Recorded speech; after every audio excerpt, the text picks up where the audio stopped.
Bueno, buenas tardes. Gracias por tu amable presentación. Antes de comenzar, quiero explicaros un poco el recorrido que vamos a llegar para conocer un poco más Andalucía. Para comprimir un poco la charla, porque es bastante más larga, la he querido dividir en 4 etapas distintas. La primera, que tenéis a vuestra izquierda, es la época más antigua. La siguiente sería la época visigoda, más tarde la época de Al-Ándalus y, por último, nuestra Andalucía. Cuando hablamos de poblaciones prerromanas de la península ibérica, es bastante habitual que historiadores y arqueólogos procuren buscar elementos culturales que terminen por dar homogeneidad y limitar un territorio arqueológico, al que luego adscriben un término étnico o territorial heredado de la antigüedad, dada la práctica ausencia de datos escritos procedentes de dichas comunidades. Decía Estrabón, en su libro segundo, que un territorio tiene límites bien definidos, cuando es posible hacerlo mediante los ríos, las montañas o el mar, o también mediante un pueblo o un conjunto de pueblos, así como cuando se puede definir la extensión y la forma.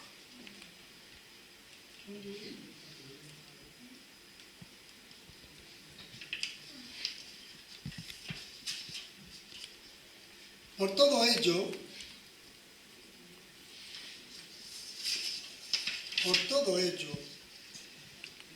este se define a partir de los pueblos que lo ocupan, con sus formas de vida y organización política, su cultura, su lengua y sus creencias religiosas. Ya en el siglo IV a.C. nos hablan de una Iberia, íberos, mediterráneo, desde las columnas de Hércules hasta los Pirineos, y desde esto hasta el Ródano mezclado con los ligures. Por lo tanto, ya en el siglo III a.C., el carácter peninsular de Iberia es plenamente conocido.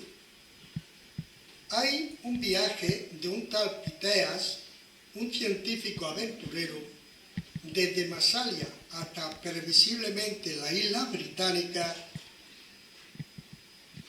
que supuso un avance definitivo para ir conformando lo que conocemos como Andalucía.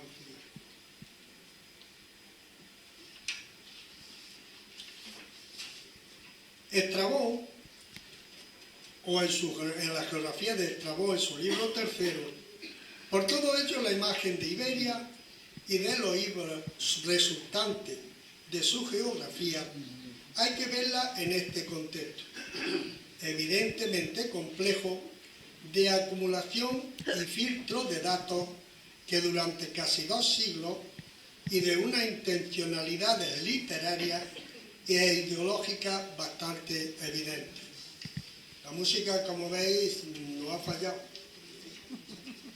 Mételo por si acaso. Tienes que despedir al técnico de sonido. Tengo que despedir al técnico de sonido. Bueno, ¿qué vamos a hacer? También que para lo que le pagan, pues, demasiado. Bien, vamos a entrar en la siguiente época, que es la de los visigodos. Como veis, los visigodos estuvieron aquí desde el siglo V hasta el VIII, o sea, desde el año 500 hasta el 800. Pero la lucha interna entre los dos últimos reyes visigodos, Witiza y don Rodrigo, terminaron poniendo fin al reino. Muerto Witiza en el año 710, su apoyo en la nobleza quisieron transmitir la corona a su hijo Aquila, pero la facción rival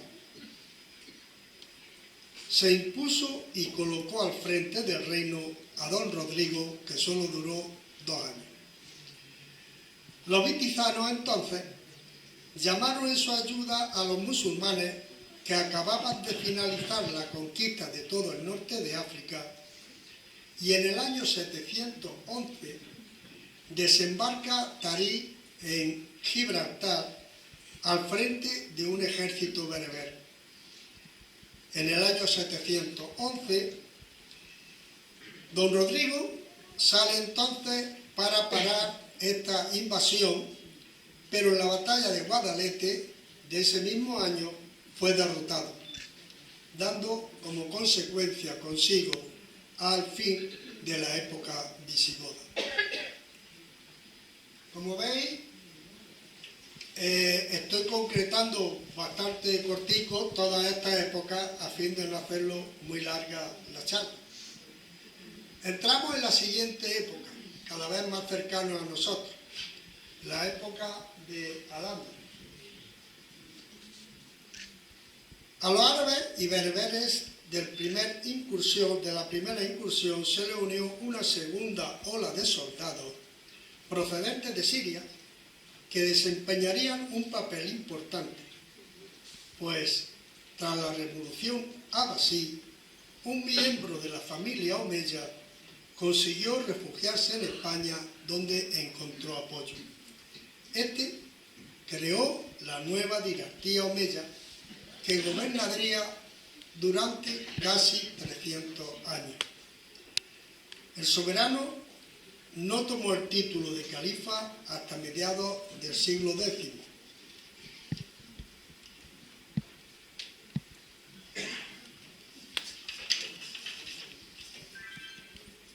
Fue el profesor Maraval el primero en llamar la atención sobre la aparición a mediados del siglo XIII, el año 1300, del adjetivo andaluz para designar el área de España todavía bajo control musulmán. La que él denomina Andalucía y andaluces a sus habitantes, haciendo derivar ambas palabras de los vándalos. En ocasiones, la misma corona identifica a Andalucía con el sur de la península ibérica y finalmente, de forma ya más precisa, con el territorio conquistado por Castilla en el siglo XIII, o sea, en 1300.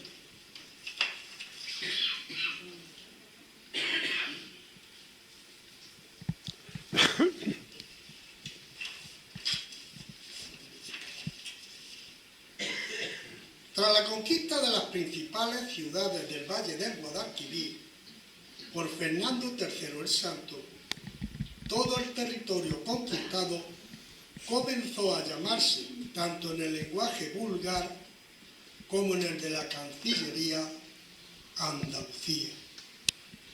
Y con este doble valor, geográfico e histórico, el término llegaría hasta el siglo XIX. Pero exactamente, ¿cuándo comenzó a ser en realidad Andalucía?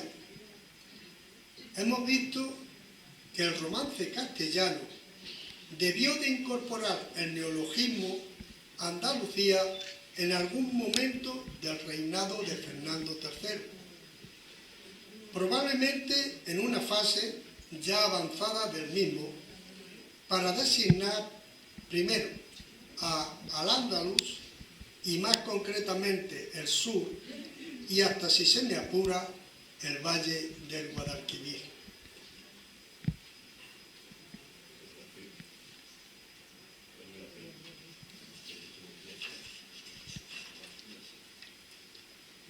En un momento más avanzado, antes del reinado de Alfonso X el Sabio, allá por el año 1252, comenzó a significar la parte del mismo recientemente incorporada al reino castellano. Y en este segundo sentido, y durante mucho tiempo, el vocablo convivió tanto en el lenguaje popular como en el de la Cancillería con otro término de valor semejante, la frontera. Y así, en el lenguaje popular y hasta oficial, decir frontera era lo mismo que decir Andalucía.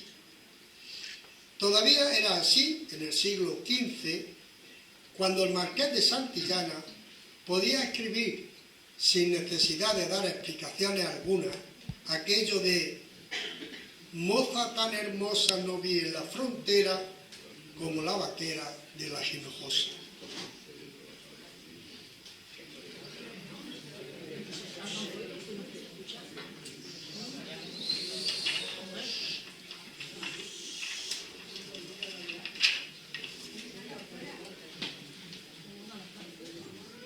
Pero fue en el reinado de Alfonso X cuando el término Andalucía acabó imponiéndose en el lenguaje de la Cancillería. La primera vez que aparece en un texto vinculado al rey sabio fue en el encabezamiento o prólogo del libro de repartimiento de Sevilla, fechado el 1 de mayo de 1253. El 6 de diciembre de ese mismo año, en el diploma solemne sellado nada menos que con el sello de oro por el cual Alfonso X el Sabio confirma y completa el fuero de Sevilla, aparece entre sus confirmantes un nuevo funcionario de la corte, un tal García Pérez de Toledo, ostentando el cargo de notario de la frontera o de Andalucía. Quizá os extrañe un poquito esto de la frontera, pero ya veréis, todos sabemos, porque lo hemos visto muchas veces, que la frontera lógicamente empezaba en el Guadalquivir, porque era el territorio ya que le quedaba a Granada como dominio musulmán. Por eso es por lo que la frontera es similar a decir o nombrar Andalucía. Todavía faltaba un paso más en este proceso de definir Andalucía. Me refiero a la titulación con que en ocasiones especialmente solemnes la Cancillería Regia designa a Alfonso X el Sabio así: Alfonso, por la gracia de Dios, rey de Castilla, de León y de Andalucía.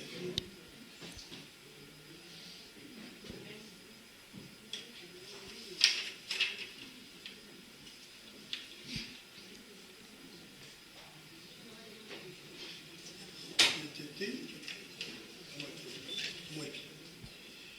Pero, ¿qué es Andalucía? La respuesta la he ido esbozando en estas páginas de forma tal vez un poco difusa, pero nada ambigua. Tener en cuenta que he ido comprimiendo todas las cosas para no alargar la conferencia mucho. Andalucía fue una creación del siglo XIII, del año 1300, y nació en el siglo XIII, de una ruptura histórica cuyos resultados se perciben aquí hoy. No pasa nada, hombre, si alguno se aburre, pues lo siento, se va y ya está.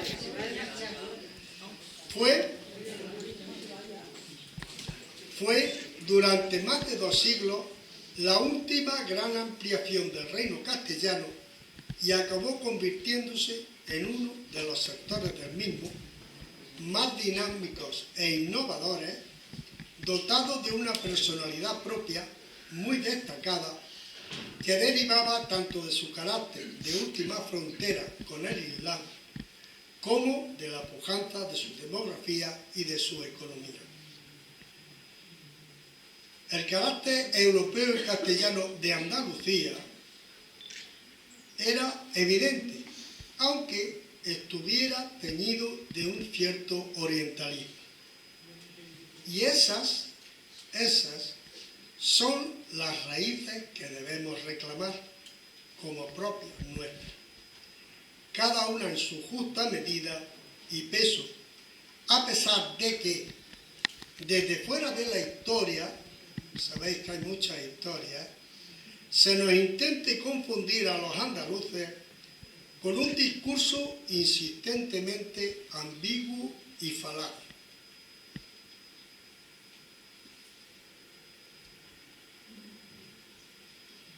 Y nos vamos a acercar con una pequeña anécdota a nuestro asedio en Jaén también en esa época, que como veis, el asedio de Jaén de los años 1245 a 1246 se llevó a cabo por parte del rey Fernando III de Castilla, durante su tercera campaña acaecida desde los años 1240 a 1248. Hijo de Pedro de Vargas, un caballero de Toledo, descendiente de los godos, que quedaron en esa ciudad cuando la Hispania visigoda fue invadida por los musulmanes, nos cuenta que existió un hermano apodado Machuca, y precisamente Miguel de Cervantes en Don Quijote de la Mancha, con lo cual no hay duda de que tuvo de ser verdad o inventado por Miguel de Cervantes, cuenta que el apodo de Machuca le vino porque en la lucha, en este asedio con Jaén, se le rompió la espada luchando con los moros, y que el hombre, ni corto ni perezoso, cogió una rama de olivo y con ella mató a muchísimos moros. ¿Verdad o mentira? Yo hasta ahí no entro. Hasta ahí no entro. No, era un señor con potencia, sí. Ya lo creo que tenía que tener potencia. Bueno, vamos a empezar hablando un poco de algunas diferencias que tenemos los andaluces con el resto de España. Andalucía tiene por eje el río Guadalquivir. Esta identificación con el río es tan evidente que entre las divisiones territoriales de la Hispania romana, solo la bética llevaba un nombre fluvial. El marco geográfico también ha sido un poderoso agente de asimilación en cuanto a elementos socioculturales tan importantes como la alimentación y la vivienda. Tal es así que los recién llegados cuentan que las casas mediterráneas, estaba buscando yo el lápiz, lo tengo aquí, las casas mediterráneas se acoplan mucho mejor, sobre todo en la época de verano, a tener la casa con el patio en el centro, ya que ellos, en sus tierras de origen, estaban acostumbrados a que la vivienda estaba totalmente cerrada. Se dieron cuenta, por tanto, que el patio central se adaptaba mucho mejor al clima, concentrada de sus países de origen. De igual manera, lo que sí importaron fue el cerdo, lógicamente proscrito en tierra islámica, pero sin embargo aceptaron nuestro aceite de oliva y multitud de condimentos y recetas culinarias.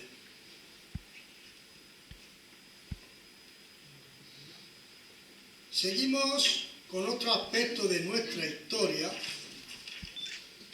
y tenemos el descubrimiento de América. El descubrimiento de América, Colón pudo hacerlo porque ese camino arrancaba del estuario del Guadalquivir y porque allí, entre los audaces marinos de Cádiz y de Huelva, halló los hombres que necesitaba. porque no en vano la antigua navegación a vela tenía una servidumbre muy estrecha en cuanto a los vientos dominantes. La geografía y la historia colaboraron así para construir una Andalucía que, aunque con materiales humanos arrancados en su mayor parte de otras regiones de España, configuraron una construcción original con no pocas huellas y resabios de periodo anterior a la conquista cristiana.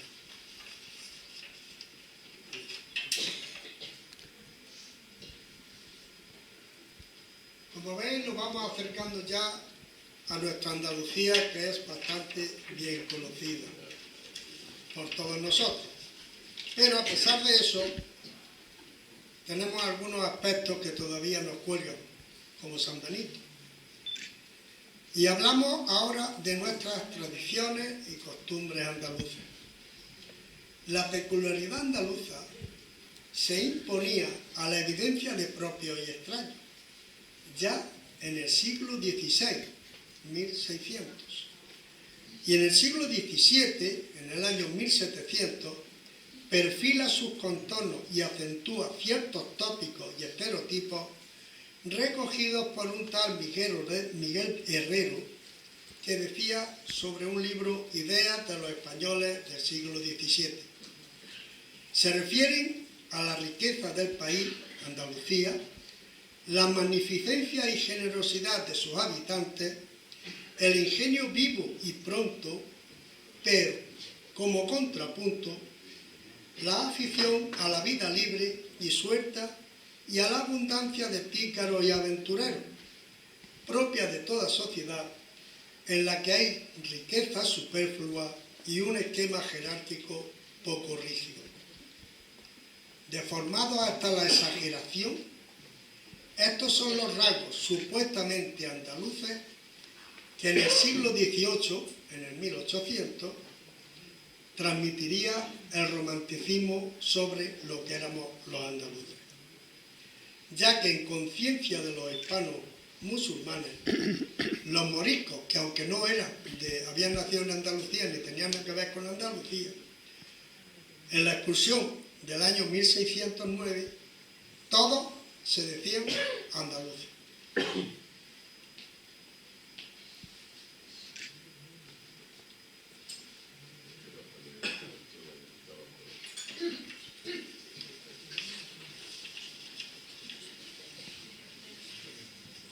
Y pasamos ya a la última etapa, como diferencia del resto de España. Y hay una diferencia importante, por el cual ahora lo veremos un poquito más claro. En la antigua situación fronteriza, eran las grandes extensiones de terreno, con villas, lugares y aldeas, que habían sido entregadas a las órdenes militares para que defendieran lógicamente su frontera.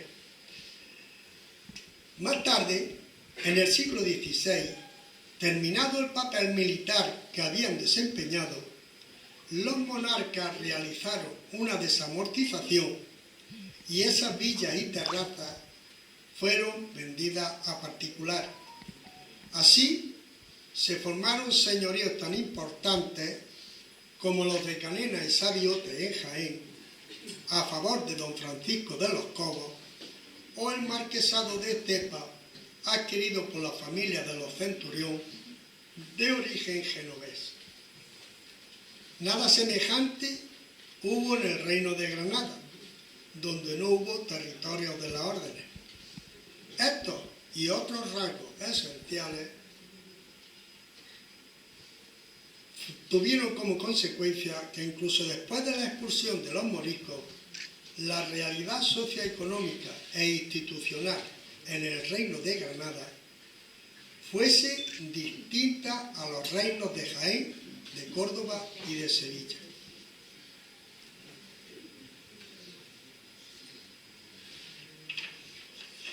Y llegamos ya casi a la última parte, la Andalucía monumental, ¿no? yo, José? Sí, me he adelantado a los acontecimientos. En el siglo XVII, las posiciones tienden a normalizarse. El contraste es fuerte, sobre todo con el reino de Jaén, en franca regresión, sin que veamos con claridad cuáles fueron las causas. Fijarse que estoy hablando del siglo XVII, del año 1700, donde ya Jaén, ya nos quedábamos por abajo. Sin embargo, quizás el fallo esencial de Andalucía fue el fracaso industrial, tema que se ha estudiado recientemente con gran competencia por Nadal y otros autores, refiriéndolo a los comienzos del siglo XIX, aunque yo creo que esa fecha habría que atrasarlo bastante más. El descubrimiento de América había situado la región andaluza en óptimas condiciones para dominar aquel gran mercado. Y sin embargo, solo Andalucía envió frutos de la tierra, vino y aceite, que es lo que seguimos exportando, productos fabricados muy pocos, algunas sedas de Granada, libros y objetos litúrgicos de Sevilla.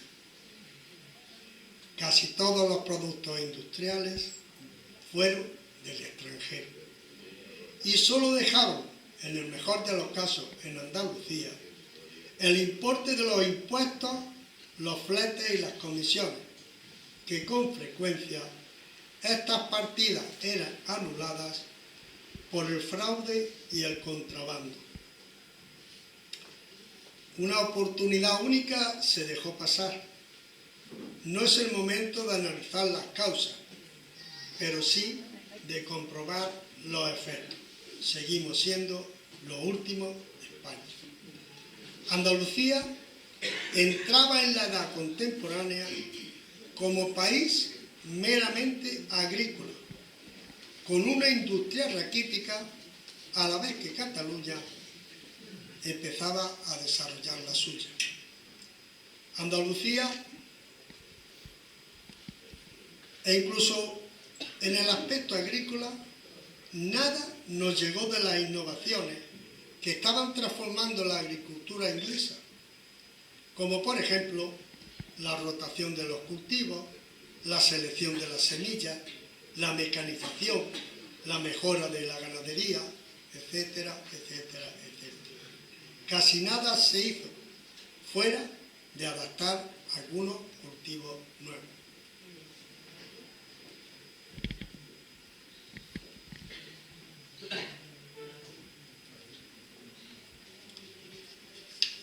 Ahora sí. Ahora llegamos a la Andalucía monumental. La Andalucía del 1800 presentaba un balance positivo en el área cultural. No en vano, durante 3 siglos, 300 años, se habían construido grandiosos monumentos y se habían escrito obras inmortales. Andalucía era lo que sigue siendo, un gigante cultural, pero un enano económico. No es extraño que los remedios ahora sean bastante difíciles de arreglar, porque el mal viene de muy atrás y las raíces son muy hondas. Y ya, simplemente, para terminar, y no cansaros mucho más, bueno, estos son los libros los 9 libros que he publicado hasta la fecha. Dentro de poco publicaré otros 2, que están ya en...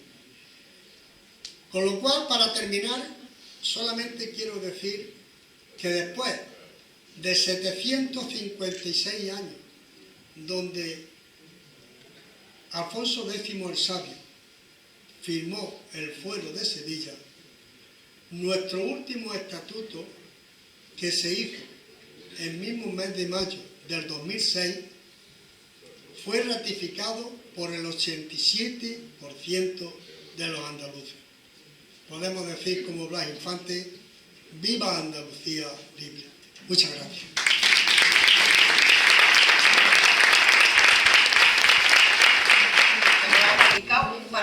Para preparar este recorrido por la historia de Andalucía se lleva su rato, y espero que esta botellita de aceite te suavice y te ayude y os ayude en los desayunos.